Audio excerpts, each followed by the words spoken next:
तो it was a disaster by Pakistan cricket team, जिस तरीके की आपने परफॉर्मेंस दिखाई है. So shameful, absolutely shame. India thoroughly deserve करता था जीतना, बिल्कुल. एक स्पोर्ट्समैन के तौर पे आपको एक्सेप्ट करनी चाहिए ये बात. वो बिल्कुल डिजर्व करते थे जीतना. उन्होंने बॉलिंग के शोबे में भी और बैटिंग के शोबे में भी बिल्कुल बेस्ट परफॉर्म किया, और वो टोटली अगर जीत के गए तो बिल्कुल ठीक जीत के गए.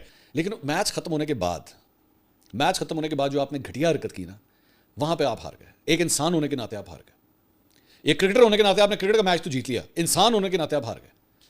सबसे पहली बात तो ये कि बैटिंग के ऊपर उस वक्त जब ये विनिंग रन स्कोर किए गए सूर्य कुमार यादव की जानिब से, जो कि उनके कप्तान भी हैं, उन्होंने विनिंग शॉट मारा, छक्का मारा, और वो एक बार वही बॉल पहले से ही उसने पहले भी उस वक्त मारने की कोशिश की थी, वो लगी नहीं थी. वो नजर आ रहा था कि वो बेसिकली विनिंग शॉट जो है वो चौका या छक्का मार के करना चाह रहा है, और उसने वैसे ही किया. खैर 47 रन उसने स्कोर किए, लेकिन जैसे ही वो खत्म हुआ, he did not stand there and he did not shake hand with the Pakistan team.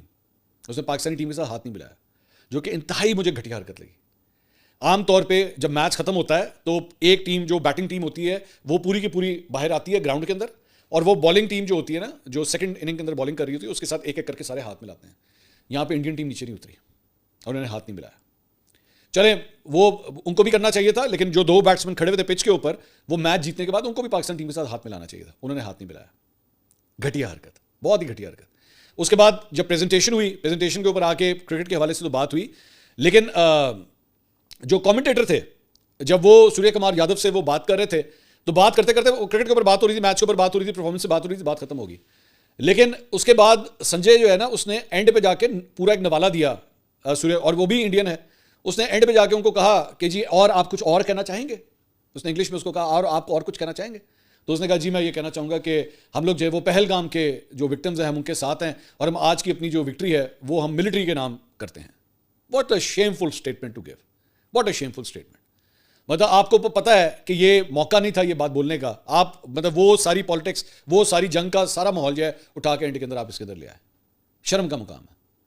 तो ये रह नहीं सकते, ये अपनी नफरतों को, ये अपनी बुग्स को पाकिस्तान के खिलाफ, जो भी इनके दिलो दिमाग में बुग्स है, ये उससे निकल नहीं सकते बाहर. ये मैं पाकिस्तान टीम की क्रिकेट की परफॉर्मेंस में उनको कहता हूं कि उनको शर्म आनी चाहिए, लेकिन आपके बयानात, आपके बर्ताव, आपका जो अनस्पोर्ट्समैन लाइक कंडक्ट था, उस पर आपको शर्म से डूब मरना चाहिए. लेकिन यहां आके आप लोग अच्छे क्रिकेटर तो बन गए, अच्छे इंसान नहीं बन सके. इस बात का अफसोस है. और मतलब मैं अच्छी तरह जानता हूं कि हमारे यहां पे ना मीडिया ने कोई ऐसी बात की, ना हमारी पाकिस्तानी मीडिया ने कहा कि जी मैच का बायकॉट कर दें, तो मैच ना खेलें, क्यों खेल रहे हैं. हम भी कह सकते थे भाई, आपका क्या मतलब है, आपके यहां पे पहलगाम का वाकया हुआ, हम नहीं कह सकते कि आपने यहां पे आके मासूम शहरियों को निशाना बनाया, उनके ऊपर हमले किए, उनके ऊपर बम गिराए गए, उनके ऊपर मिसाइल गिराया आपने. हम नहीं कह सकते, हम भी कह सकते थे. लेकिन हमने ये नहीं कहा कि जनाब क्रिकेट के ग्राउंड में ना खेलें, जाके इनके साथ मत खेलें, इनकी शक्ल मत देखें, इनसे हाथ मत मिलाएं. किसी ने कोई ऐसी बात नहीं की. आप अच्छा खेले. मैं मैच के बाद मुख्तलिफ टेलीविजन हमारे स्टेशन के ऊपर जो है वो ट्रांसमिशन हो रही थी. पीटीवी के ऊपर मैंने देखा शोएब अख्तर बैठे हुए थे, मिसबा थे, शोएब मलिक थे, उमर गुल थे. मैं जियो के ऊपर देख रहा था, वहां पे राशिद लतीफ़ आए हुए थे, अहमद सिजाद आए हुए थे, क्रिकेट के ऊपर बात कर रहे थे. क्रिकेट अच्छी थी, गलत थी, ये गलती हुई, वो, और जिस तरह मैंने भी बात की, वो सारा कुछ हो रहा था. लेकिन इंडिया की जानिब से ये हरकत करना, ये इस किस्म की कोई हरकत हमने अपने क्रिकेटर्स को नहीं की, तो तुम भी यही करना. अगर तुम मैच जीत गए तो उनसे हाथ ना मिलाना जाके. शर्म आनी चाहिए आप लोगों को. कितने छोटे दिल और कितने छोटे दिमाग हैं आपके. बड़ा करें अपने आप को.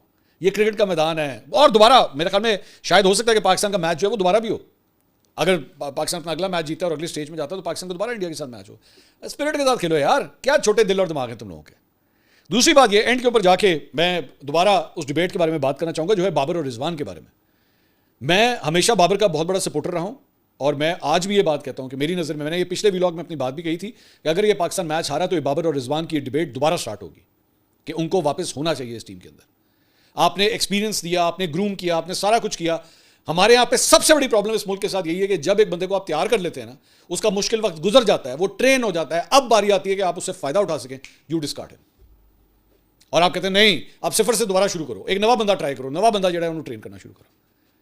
तो मेरी नज़र में सिलेक्टर्स को, obviously I am not a decision maker, मैं सिर्फ अपनी एक राय दे सकता हूं, लेकिन बहुत से लोगों की अब ये राय है कि बाबर और रिजवान को इस टीम में वापस आना चाहिए. और उनको बीइंग एक्सपीरियंस प्लेयर्स इतने हाई प्रेशर मैच के अंदर जो है वो बहुत फायदा दे सकते थे मेरी नज़र में.